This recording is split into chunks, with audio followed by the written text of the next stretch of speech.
Hello, fantasy baseball fanatics. How you doing? Welcome to the Fantasy MD's Baseball Podcast. Today is Monday, July 18th, 2022. This is our 39th episode. If you guys been enjoying the podcast, you've been enjoying what the Fantasy MDs do, we just ask, you give us a little 5-star on Spotify, Google, Apple, wherever you listen to us. If you can write a little review too, that goes a long way. Truly helps, the podcast grow. If you're watching on YouTube, we just ask, you hit the like button, hit the little bell, subscribe to us. We'll let you know anytime a new video comes out from us. Also, if you guys have not heard, we are doing a little giveaway, 4 baseball cards, 1 baseball card set.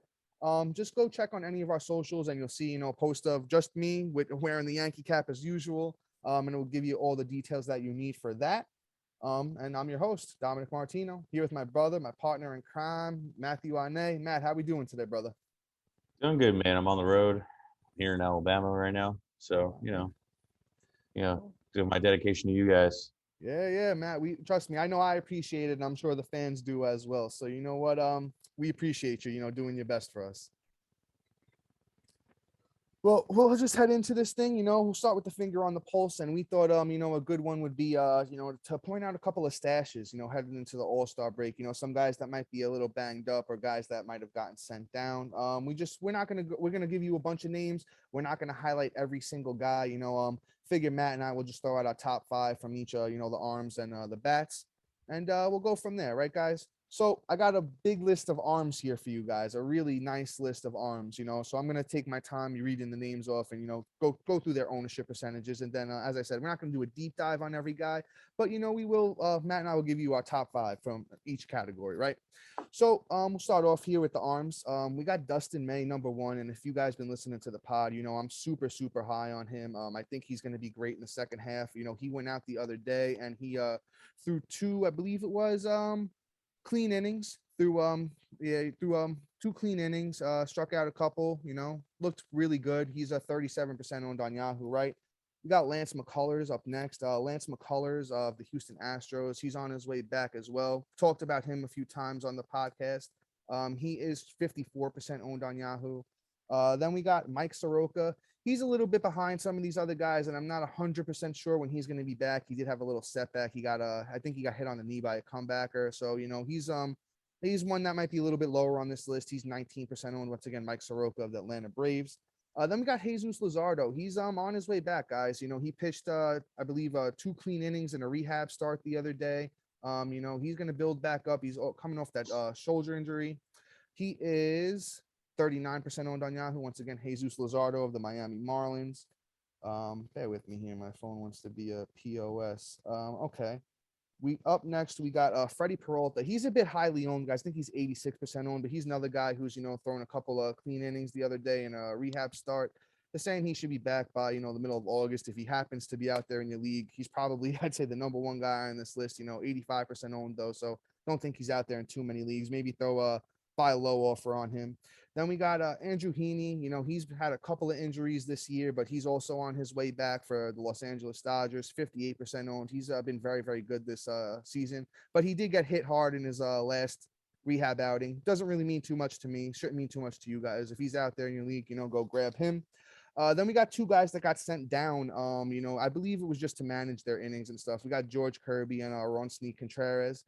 George Kirby of the Seattle Mariners is 32% owned on Yahoo. So he's out there in a lot of leagues. And Ronsny is 18% owned. So that's another guy I think is going to come back and have a big second half here.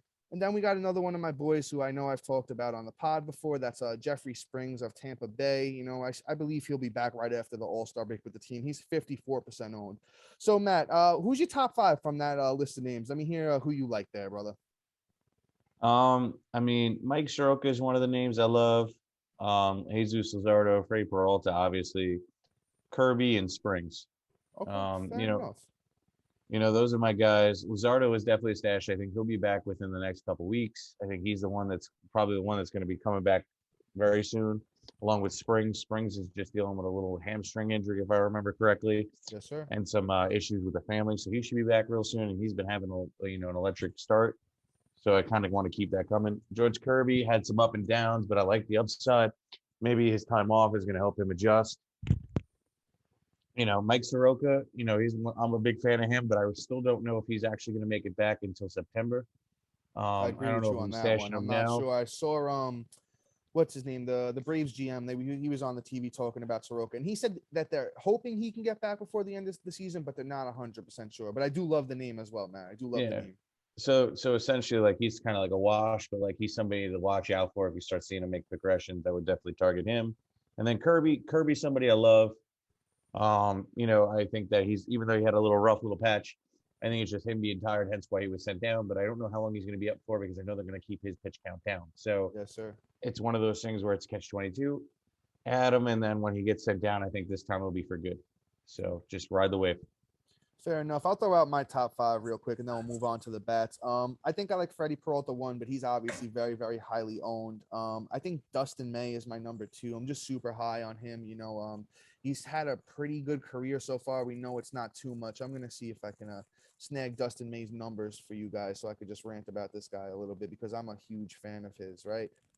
He has a career 2.93 ERA across 19 starts, 31 games total. Came out of the pen for a few of those. 113 innings, 111 strikeouts, and he has a 106 career whip, right? Now, I think this guy can come back and he could be a fantasy game changer if he, winds up producing the way that we expect him to. My number three here is probably Jeffrey Springs. As Matt stated, he should probably be back right after the All-Star break. Was dealing with a couple minor things, and I believe there was an issue with his son. We hope Jeffrey Springs' son is okay. My number four, probably gonna have to agree with Matt. I think Jesus Luzardo goes as my number four. He was off to a very hot start. I know the ERA was a little bit inflated, but big strikeout guy, big potential for the kid. Finally got back on track after leaving Oakland. And my number five, I don't like it, but I'm gonna say Lance McCullers. I think Lance McCullers he's a good pitcher, and if he gets that spot back in the Houston rotation, maybe they go six man to keep him healthy. I think he could be very, very good as well in the second half. So let's move on to the bats. It's a little bit shorter list of names, so maybe we'll do our top three instead of top five here, but I will read you off the whole list, right? We got Harrison Bader. He was off to a pretty good start. I know he was out there stealing bases and doing good things for the St. Louis Cardinals. 15 steals on the year for Mr. Harrison Bader, and he's 46% owned on Yahoo. Then we got Gene Segura, who was actually, like a house on fire before he went down. Let's check what the update is on him. He started fielding ground balls on Saturday. He's working his way back. He had a fractured right index finger, and they're saying that he could be back by mid-August. On the year, he hit 275, 6 bombs, 19 ribbies, 8 steals, 22 runs, and was hitting 275 across 167 at-bats. You got to love those numbers. Then we got Kyle Lewis. I'm not going to go. We've been ranting about this guy for months. Go pick him up if you haven't already. Kyle Lewis is going to be great. That Seattle team's on fire. 14 straight wins. Get Kyle Lewis back on your team. John Birdie, if he was dropped in any of your leagues, he's leading the league in steals. That's why I just had to throw him on there. He is 73% owned on Yahoo, so he's not going to be out there in too many leagues. 28 steals on the year. He's hitting 271 with 32 runs. So he's definitely a big three category contributor, especially steals. If he's out there, you need to go grab him ASAP. And then we got Mitch Haniger, who had a monster year last year. He has only had 35 at bats this year. He's 70% owned on Yahoo as well. But then again, we're throwing these names out there. You can always go out there and try and trade on them for the low while they're still hurt. Well, here's the thing. Mitch Haniger hasn't been cleared for a minor league rehab assignment yet. They're saying he could be back at some point in August, and I believe when he comes back, big power in that bat, and once again on a great team in Seattle, going to do big things. So Matt, why don't you throw out your top three there out of those five names? Okay. So right now, my number one on that is Kyle Lewis. He's Yeah, due back any day now. He's we've been gonna be ranting hands about down. him for a while. Yeah, we've been preaching. He needs to be on your rosters. He's fantastic. I think if you didn't add him already, let's do it. I think your next one is Birdie. I think Birdie stole everything but your kitchen sink. So Yes, sir. he's somebody that's going to be valuable. He has some intangibles that I really like. Batting average, runs, stolen bases, and he could chip in a couple ribbies and a couple home runs for you. So it's nice. Personally, I'm just a big fan. And then lastly, I mean, it's a hard one. I mean, if Mitch Haniger's healthy, like it is going to tell me, hey, like I'll be back mid-August. Like he's definitely a stash, but not today. He's more like August 1st they stash him, or the second I hear he's getting a rehab start, I'm not stashing him today. Segura is nice, but again, I'm not really a Segura fan. He was killing it, but then he died off and then he got hurt. He's a You little know, bit his old too. yeah, his typical MO too. You know, he's got flangy issues. He's got, just being old. He's got, just a whole bunch of problems. I'm just not a fan. It just is what it is. So, I mean, I guess Haniger's my three. Bader's whatever, personally, Yeah. in my opinion. So, Matt, I think we're right on point there. I see the Segura one's tough because if he comes back and he's swinging the bat the way he was, then he's good. But yeah, I think I'm agreeing with you. Kyle Lewis is number one. The kid won AL Rookie of the Year during the COVID season, and he was absolutely electric. Let me see if I can get those numbers for you guys there, just to remind you of what Kyle Lewis is actually capable of. Right? Okay, here we go. Baseball reference. Okay, well, as we always tell you, baseball reference can be annoying, so bear with me. All right, I got it here. So, in 2020, Kyle Lewis is rookie of the year season. He played 58 games. He had 206 at bats, 37 runs, 11 bombs, 28 ribbies, 5 steals, and he hit 262. Even before he went down this year, he was hitting 267. So I kind of think he could be a 260, 270 hitter, a little bit of pop, a little bit of speed, and especially in that lineup, he's going to be deadly for Seattle. Once again, that's Kyle Lewis, guys. Matt, I think we're in step here because I'm gonna actually go the same as you, dude. I think John Birdie is gonna be my number two. If you need steals, runs, batting average, John Birdie is that guy. I think he could wind up with 40 steals by the end of the year, maybe even 45, right? And then Mitch Haniger is the wild card, right? Because if he gets back once again, like Matt said, big power in that guy's bat. Let's remind you of what he did just last year. I believe he hit 40 bombs, right? Matt, am I wrong about that? Didn't he hit 40 bombs last year? somewhere close to Because my that part. computer just doesn't want to.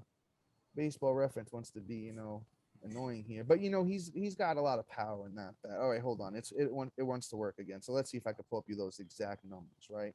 From Mr. Mitch Haniger on Seattle. He hit 39, so I was off by one, guys. Forgive me. I was off by one home run there. So last year, Mitch Haniger, he played 157 games, 620 at bats, 110 runs, 39 bombs, 100 RBIs, chipped in a steal, and he had 253. So I think the guy is around 250, 260 hitter, a lot of pop, a lot of RBIs, and he runs pretty well too for a 31-year-old man. Yeah, so Matt and I are in step there. Once again, Gene Segura and Harrison Bader are also decent stashes, especially, once again, if Segura can come back and do what he did. Harrison Bader is, like a John Birdie light. So, if you can't get John Birdie, go for Harrison Bader. All right, so guys, that's all the stashes for you guys. Once again, a lot of good names out there, going into the All-Star break. If you can get a couple of these guys on your team for free 99 off the waiver wire, I would highly advise it. If you can go out there and some of these guys that are a little bit more highly owned, if you can go out there and shoot a nice little buy low trade out there, I would totally do that as well. So we're going to move here into the news and notes. Matt, just cut me off, my brother, if I'm rambling too much or if there's anything that you want to say. We got a lot of big news and notes here for you guys, so pay attention, right? We got Chris Sale first. This one's horrible.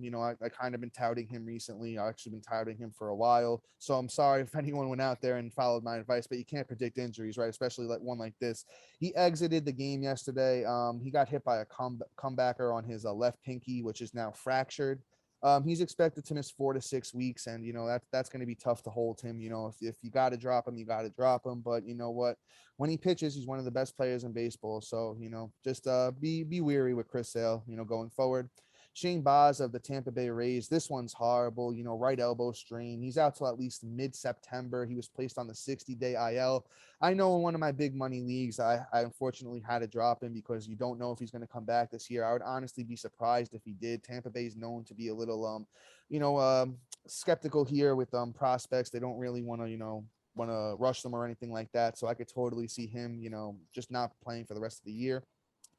Then we got Luis Severino of our New York Yankees. This one's another tough one, guys. He's got a shoulder issue. He's going to be shut down for at least the next 2 weeks, which is tough, because like we said, we're getting to the end here, guys. Only a few weeks left, and he's not going to throw for 2 weeks, so that means he's going to take even more time to ramp back up and get ready. And then if there's a setback, like I remember last year I had him, there was about 5, 6, 7 setbacks with him, so that's going to be no fun. By the way, stay tuned for the waiver wire. We got a couple got a couple good ones for you today, including a nice Luis Severino replacement. Into better news, Fernando Tatis Jr., working his way back from that wrist surgery. He has been cleared to hit finally, so that's going to be interesting. He's been working on his conditioning as well. So they're saying he could be back by mid-August, but I'm taking that with a grain of salt because I've been hearing, all different kinds of timetables for him. But hopefully he gets back before the end of the season. He's able to help out my fantasy team and your fantasy teams as well. Then we got Mike Trout. He's still out, with that sore back's been bothering him. He's missed the last 4 games. Just keep your eye on Trout there, and he's kind of slowed down recently too. Probably could be because of that slow back. Frankie Montas dealing with that shoulder issue. They said he responded well to a bullpen session. He could be back in the rotation after the All-Star break.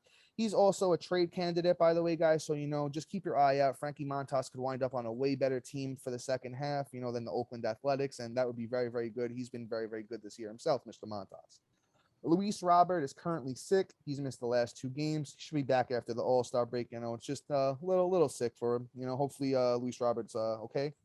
Then we got Jazz Chisholm with the sore back. He's been running, hitting, and playing defense. He's going to skip the All-Star game to get healthy. They're expecting him back right after the All-Star break.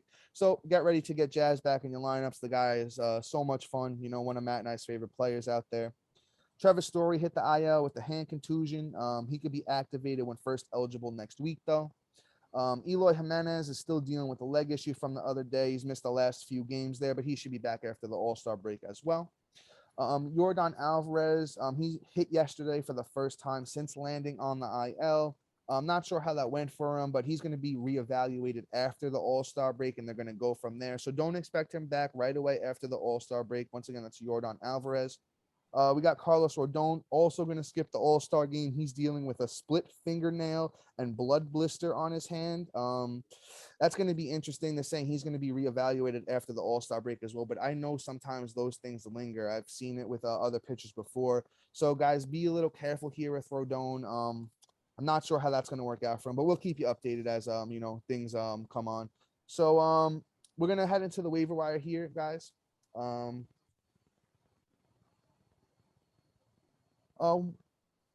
Guys, we're going to start off here with a couple bats. The first one we're going to head into, this guy's actually been on fire of late. That's Leody Taveras.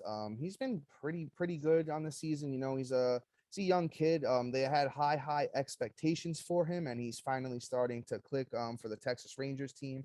So far in the year, Leody Taveras has had 30 games, 85 at-bats, 14 runs, 9 doubles actually, which is impressive, 3 home runs, 15 RBIs, 5 steals, and he's hitting 341. So as I said, he doesn't have a long track record of history, but he was highly touted. He's 23 years old. I believe he's still fairly under owned in Yahoo, right?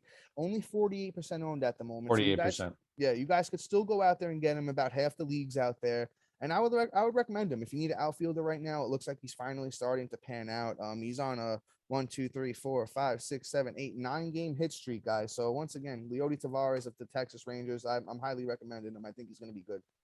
Yeah, you know what? Like his last week is encouraging. It's a ride the wave kind of situation. He had 4 steals, 9 ribbies, a home run, 6 runs, batting 462. It's a nice little waiver wire contribute. I'm not going to say he's going to do that next week, but it's definitely something to, build on the upside if you need a bat. But let's move on to our next guy here, and it's Andrew McCutchen, a name that's been around fantasy baseball for ever.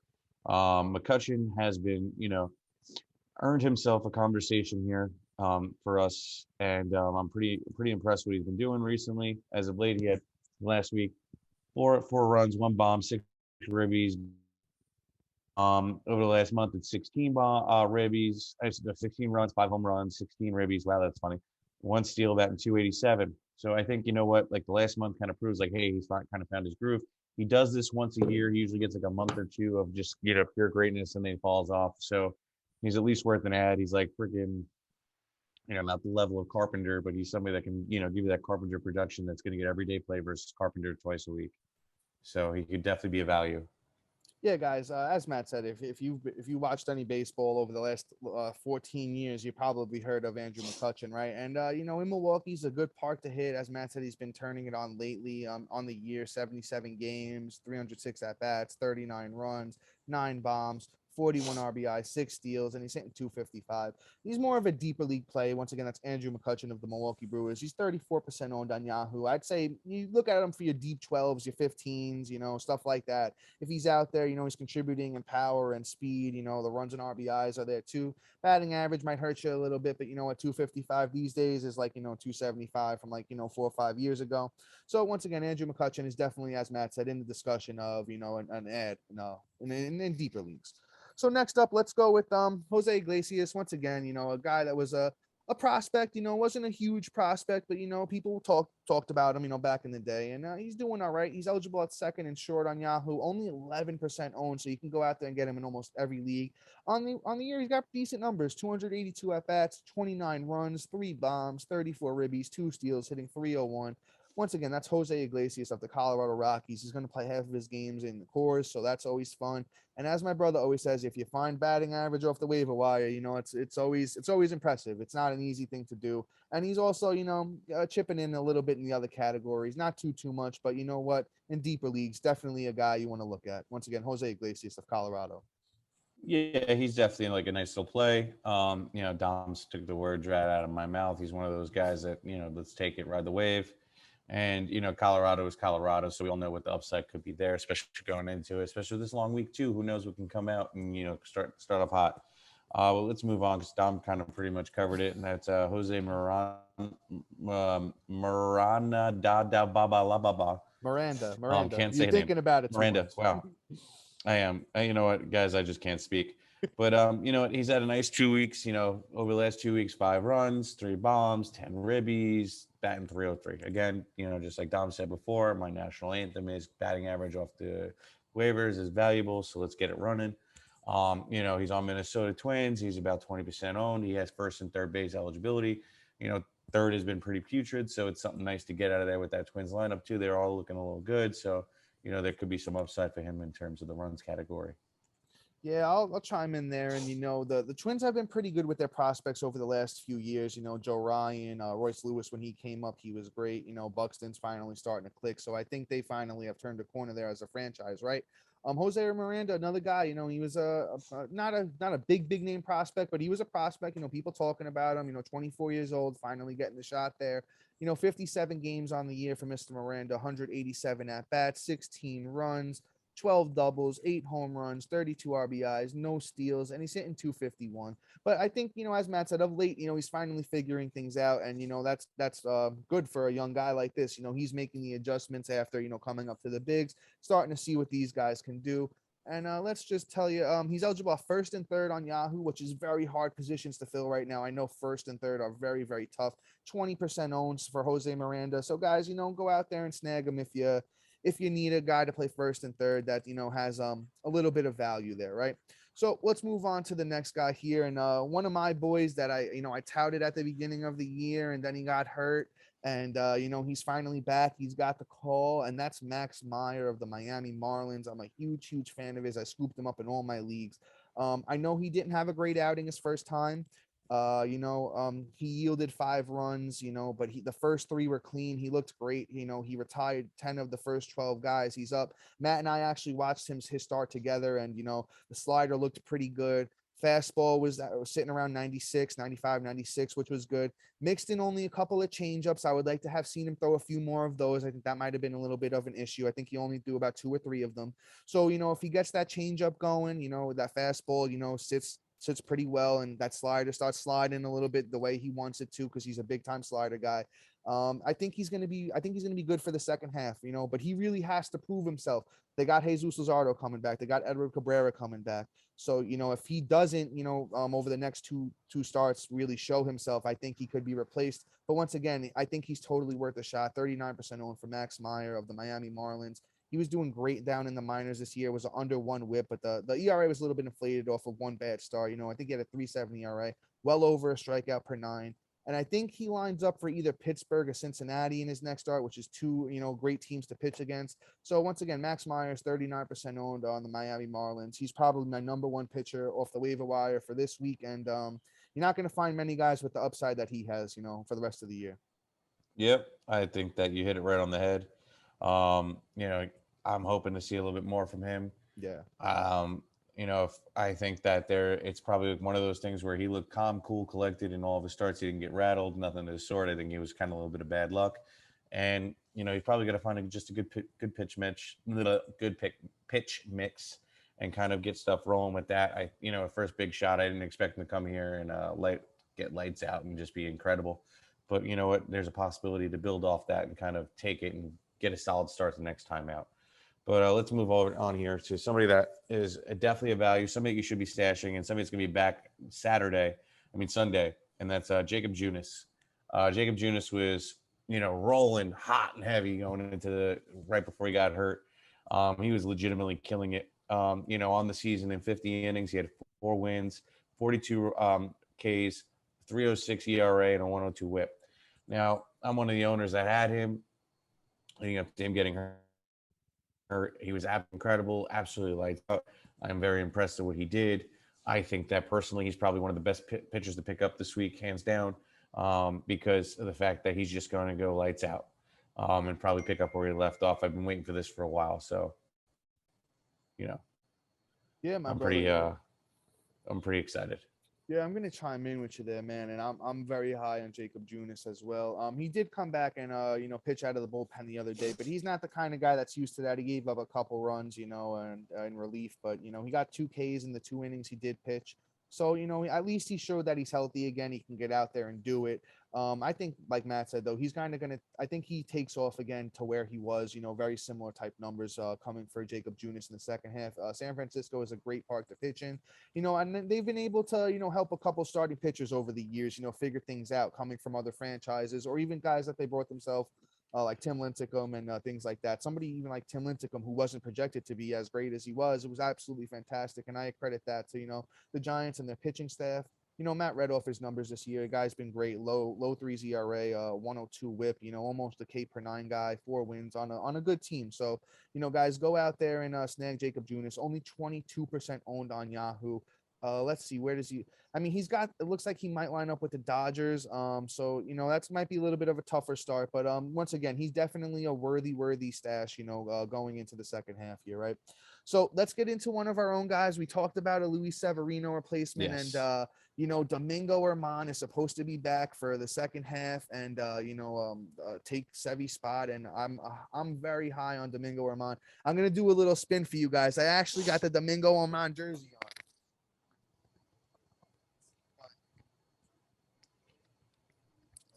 That's just to let you guys know how much of a Domingo Germán fan is. I don't know if anyone else even got a Domingo Germán jersey, right? But I certainly do. He's 23% owned on Yahoo, and he's had his ups and downs in his career so far.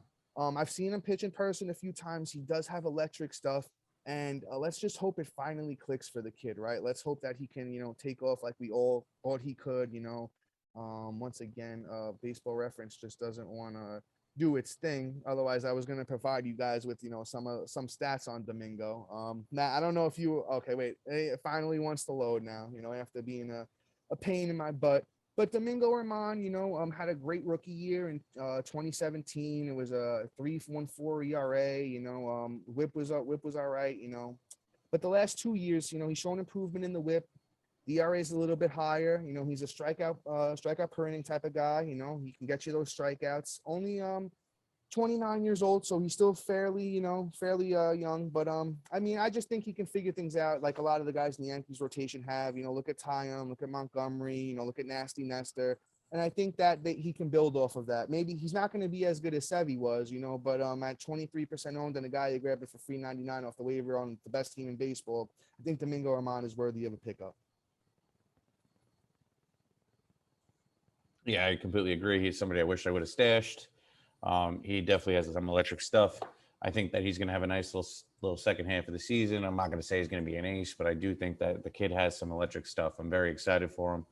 Especially being on the Yankees, there's a lot of win potential, and you know what, the team is only going to get better and whatnot. So I'm pretty excited.